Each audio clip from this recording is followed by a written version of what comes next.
Again, welcome to Nonprofit Business Explained, where I make your journey less complicated. Listen, so you want to start a nonprofit business. I'm so excited for you, and that is an awesome thing. When we as a people can actually look within the community and see a need and have a passion and a heart to fill that need, it's an exciting thing. However, if we don't do it right and we don't do it correct, or we don't have all the information that we need, not only we won't fulfill the goal and the purpose of the nonprofit, a lot of times we end up going backpedaling and spending more money to undo some stuff or to correct some things. And I want to give you 10 mistakes to avoid if you get ready to start a nonprofit business. So let's get started.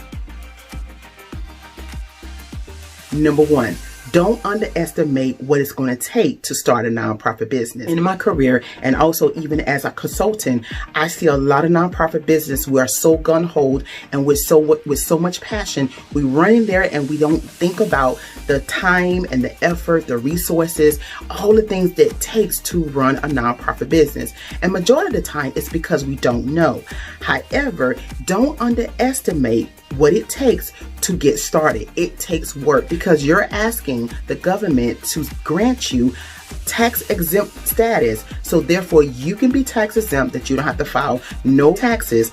And then also you're able to give out tax exempt letters to individuals that's donated to your organization, so you don't pay taxes on the money that you earn for the nonprofit business. And also the person that's the donor, the sponsor, they get a tax write-off. So with those two elements, those things, it's going to get complicated if you don't know what to do and what not to do. Let's not underestimate what it takes to start a nonprofit business. Number 2, lack of planning and research.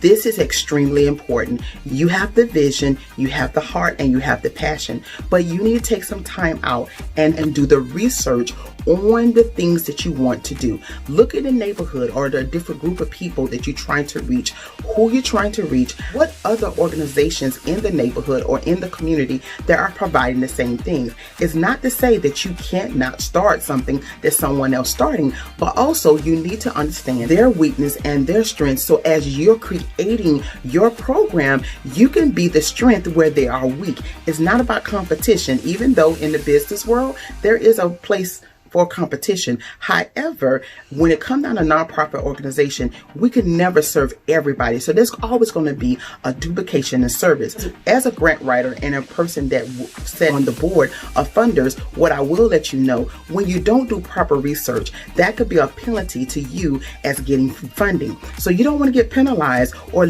overlooked because you did not do the planning or the research that you needed to do prior to starting a nonprofit business.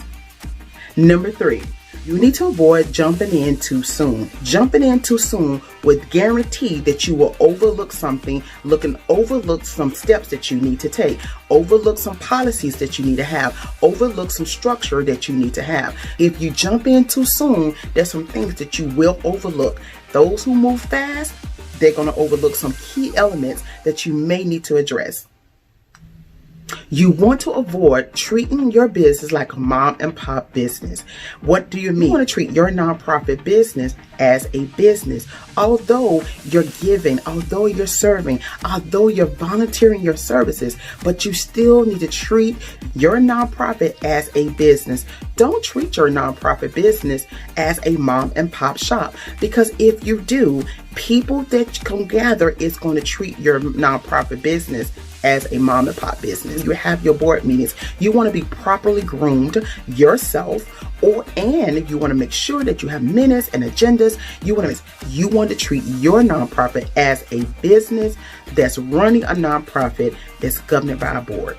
Number 5, you want to avoid registering your nonprofit incorrect, making sure you get with the right necessary people, a consultant, a lawyer, or a CPA, that they can actually help you how you need to file.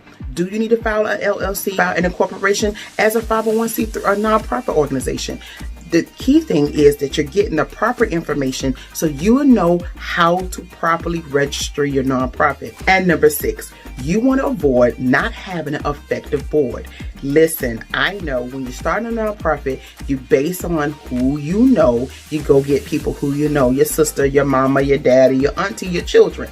Unfortunate, if you're talking about getting funded, if you're talking about someone else outside of a donation here, a donation there, if you're trying to get grant funding, if you're trying to get sponsorships, corporate sponsorship, it's going to require that you have an effective board. I personally would not start off with my family unless I know that family member is bringing a wealth of information to the table. They're bringing their skills, their resources, and their influence to the table. So it's important that we avoid that. Don't bring people just because it's a body. You want to make sure that you have an effective board. So as a grant writer and a person that's set on boards that fund people, I'm telling you, they will go back and look at your board. They want to know who your board is, what type of influence that they have, what resources and knowledge and experience they're bringing to the board. If these people don't provide that, there's a chance that you won't get funded because the funder don't see adequate people that sits on the board. Remember, they're giving funds towards the mission, and they're getting funds to a body of people that's going to govern the board. So if they don't feel like the board is inadequate to run the organization, they won't give funds to it. So you want to make sure you avoid not having people that's not effective on your board. Number 7, you want to avoid not looking at the legal side of this nonprofit business. You want to make sure that whoever you work with, if it's a consultant, if it's a lawyer, if it's a CPA, that you understand the legal side of being a nonprofit business. I have had so many clients that did not know the legal side of it. They just felt like they needed to just do their articles and corporation and their bylaws, and that was it. There was a few other items that needs to be taken care of to make sure that you're in compliance with the local, the state, and your government.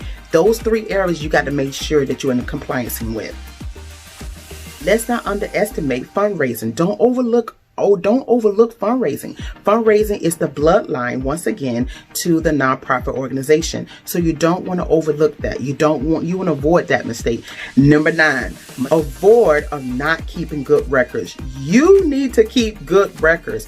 Do not let people tell you that it's okay because you're a nonprofit. There are certain things you don't have to do. Yes, you need to keep records just like a for-profit business needs to do. You need to do that as well. It is important that you keep good records. So it's important that you have a secretary or someone acting as a secretary that's going to keep good records. Make sure they jot down every notes, the minutes of board meetings, and then also agreements. If you're going into agreement with another nonprofit business or a for-profit business, it is important that you keep good records. So number 9 is avoid of not keeping good records. You want to make sure that you keep good records. And number 10, don't underestimate marketing. That is extremely important. So don't overlook marketing. Marketing is a very big piece for a nonprofit organization. There are funders out there that fund nonprofit businesses. You have to be established for a little bit, but for marketing. So don't underestimate it. It is important to get with a marketing specialist so you can actually come up with a marketing strategy plan. Don't want to overlook the marketing part. That is extremely important. Your social media, your website, how people are going to send donations through your websites and through your social media accounts. You want to make sure you don't overlook the marketing account. Okay guys, that's it. I gave you 10 mistakes to avoid before you start a nonprofit business. Again, thank you for joining me today. I hope the tips that's been shared today is going to help you create, build, and grow your nonprofit business. Make sure you leave a comment. I love to hear from you. If you have a question, feel free to leave a comment as well. Make sure you subscribe to my channel and make sure you hit that bell so therefore you can get notification on the next video that's going to be released. I pray that you have an amazing day and I see you back here next time.